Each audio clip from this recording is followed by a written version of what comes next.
Welcome to the deep dive. Our goal here is always to sift through the noise and give you the real core insights from the sources you bring to us. And today, wow, we are diving into something pretty unique, a text that calls itself an exact science for getting rich. We're looking at the key ideas from the science of getting rich. Yeah, this one doesn't pull any punches. It's very direct. The author isn't offering suggestions. They're laying out what they claim are fundamental laws, like physics or math, but for wealth, infallible, apparently. That confidence is honestly a bit startling right from the start. So our job today is to unpack these very specific, very pragmatic rules, no philosophy up front, according to the source. It actually says you need to take its basic statements on faith first. Like you'd accept, I don't know, Edison talking about electricity, just do it, get rich, then think about why it worked. Exactly. It demands immediate belief in action. And it's quite clear, if you try this and fail, the source says it's because you didn't follow the steps precisely, not because the science is flawed. It completely removes luck or even, external factors and puts it all down to this specific method, cause and effect. Okay, but for a claim that huge, you need some serious groundwork. Let's get into that first section, the kind of philosophical underpinning, this idea of monism. Right. This is fundamental to the whole system. The science rests on this belief in, a single reality, the one substance idea. Basically, everything comes from one original formless material. The author calls it thinking stuff. It's everywhere, and it manifests as, everything we see and touch. You see echoes of this in Hindu thought, Spinoza, Emerson. It's a deep concept. So if everything, the money, the house, the air, is ultimately made of this thinking stuff, then thought isn't just motivation, it's what the actual force that shapes this stuff, that brings riches from this substance to you. Mental action is creative action. That's precisely the premise. If the universe's raw material is this intelligent, responsive substance, then our focused thoughts must interact with it directly, create with it. And this leads straight into another, perhaps even more surprising claim, the moral imperative to be rich. Hold on, before we jump there, just to really grasp this, if I'm taking this seriously, my focused thinking is like literally rearranging the basic building blocks of reality. That's the core requirement, yes. And because the source claims the universe itself is all about growth and advancement, the unfoldment of life, it argues that poverty actually prevents a full life. The argument being if you want to develop fully mind, body, soul, you need things. Books, travel, nice surroundings, intellectual connection, and all that requires money. So your right to life becomes your right to be rich. It's framed as the right to freely use everything needed for your fullest expression. This is where it starts to rub against a lot of traditional moral thinking, doesn't it? It really does. And here's where it gets even wilder for me. The text says contentment with little is actually sinful. How can contentment be the bad thing here? Isn't that the goal in so many other systems? It seems counterintuitive, absolutely. But within this specific framework, it makes a kind of sense. If the universe is about constant expansion, then settling for less than you could have or be is seen as actively working against that natural flow. You're limiting life's expression through you. Okay, so limiting yourself limits the universe. Got it. And that ties into the threefold life idea. Body, mind, soul, all equally important. Exactly. It grounds the wealth pursuit. It's not just about hoarding cash. You need physical well-being. Good clothes, rest, recreation. You need mental stimulation books, art, interesting people. And crucially, the soul needs love, which the source says finds its best expression through giving. And you can't give much if you're poor, so seeking wealth becomes an obligation for a balanced, full life.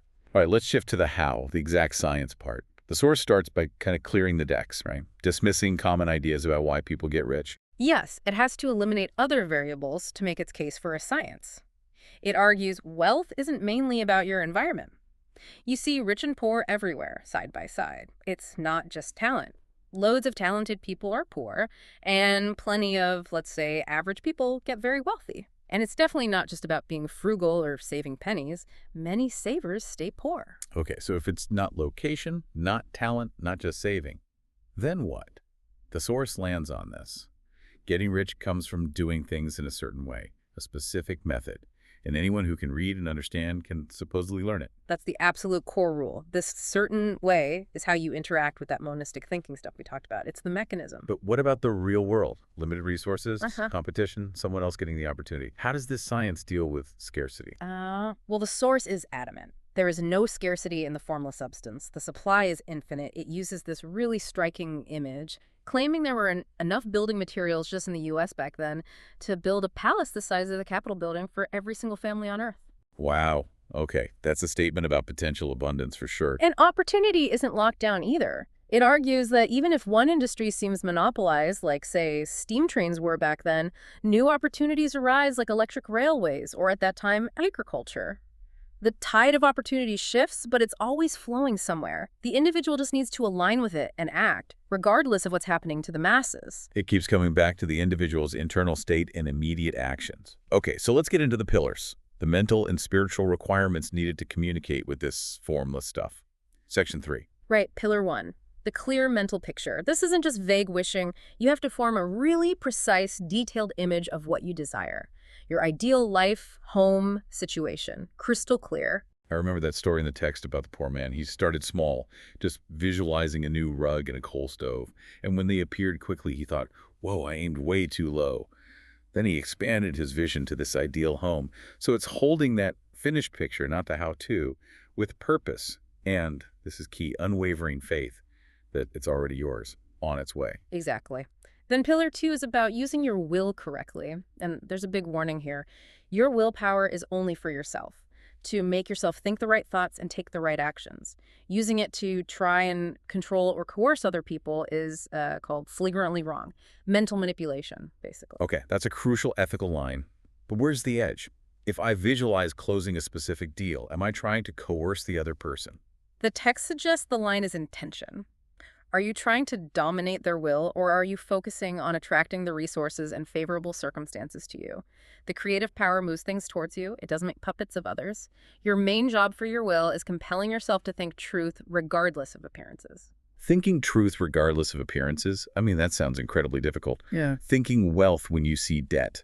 Health when you feel sick. It's explicitly called the hardest work you can do.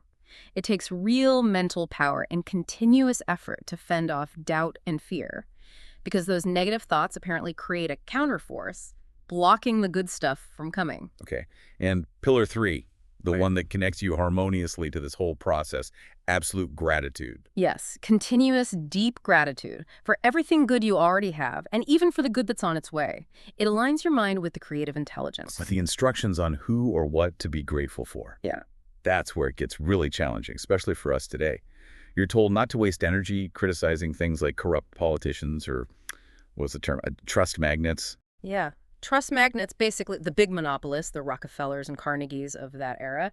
The source argues you have to be grateful even for them. Why? Because, like it or not, they were building the systems, the lines of transmission, the railroads, the industries along which wealth flows. You need that infrastructure. So you can't focus on their perceived flaws. You have to focus only on the increase they facilitate and be grateful for that. That requires some serious mental discipline. To operate entirely outside that competitive mindset that judges and reacts, and just stay on the creative path using whatever exists. Exactly. It's about creation, not competition. You're not fighting for a limited slice. You're creating something new from the infinite. So we have the mental side sorted. Clear vision, discipline will focused inward, profound gratitude. But just thinking isn't enough, right? There's an action component. Absolutely. Thought sets things in motion. It's the driving force, but you need personal action to actually receive. The gold might be impelled towards you by your thoughts, but as the book says, it won't mine itself, refine itself, or coin itself. Action completes the circuit. And crucially, that action has to be now, right where you are. No waiting for the perfect situation or a different job. You use your current environment, your current business or employment as the starting point. And it has to be efficient action. This is key. Failure, the source says, usually comes from doing too many things inefficiently, not from lack of hard work. Every single act needs to be efficient, a success in itself. How? By holding that clear vision and pouring your full faith and purpose into that specific act, no matter how small it seems. That makes sense if you believe the premise. Each efficient act, powered by the vision, becomes a point where the thinking stuff manifests into reality. Which brings us to how you interact with others in this process. You must always convey the impression of increase. This is how you stay purely in the creative mindset, not the competitive one. The impression of increase, meaning everyone you deal with should feel like they're getting more life, more value from their interaction with you. Precisely. You have to give every person more in use value than you take from them in cash value. That's the rule. If you sell something for $10, the buyer must genuinely get, say, $20 or $50 worth of real benefit, real life enhancement from it. The example contrasts selling a useless trinket to someone versus selling them a tool that genuinely helps them live better. Even if you profit, the second transaction adds life, adds increase. That's a pretty radical way to think about business. Focus isn't just profit, but the net increase in life value you create for others. And the final warning really hammers this home. People who get rich purely by competing, by seeking power over others, are just temporary blips, unconscious agents in a larger process. Their wealth apparently isn't satisfying or lasting. The only true path, the scientific path, according to this source, is creation. The moment you start worrying about competition or being cheated, you step off that path and your creative power fades. Okay, let's try and wrap this up. For you listening, the manual laid out here is pretty intense. First, you kind of have to accept, or at least act as if you accept, this monistic foundation of the thinking stuff.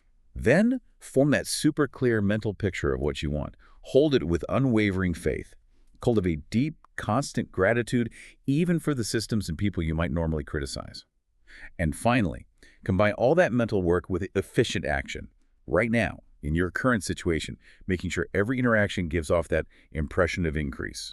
And maybe the most powerful takeaway, the final thought the source leaves us with, is about poverty. It argues poverty won't be solved by traditional charity, which it claims just perpetuates the problem. Instead, it will be solved by more people learning and demonstrating the science of getting rich. Why? Because, and I quote, "Every man who gets rich by creation opens a way for thousands to follow him. Your success becomes a blueprint, an inspiration, a demonstration that lifts others." So your personal wealth creation, done this way, isn't selfish. It's presented as a service, proof of concept for everyone else. Okay, so after hearing this deep dive into this very confident exact science, what part of this feels like the biggest leap of faith for you right now? Is it believing in the thinking stuff, the idea that being content could be sinful? Or maybe that mental effort needed to feel grateful for, say, monopolists? Something to think about. We'll catch you on the next deep dive.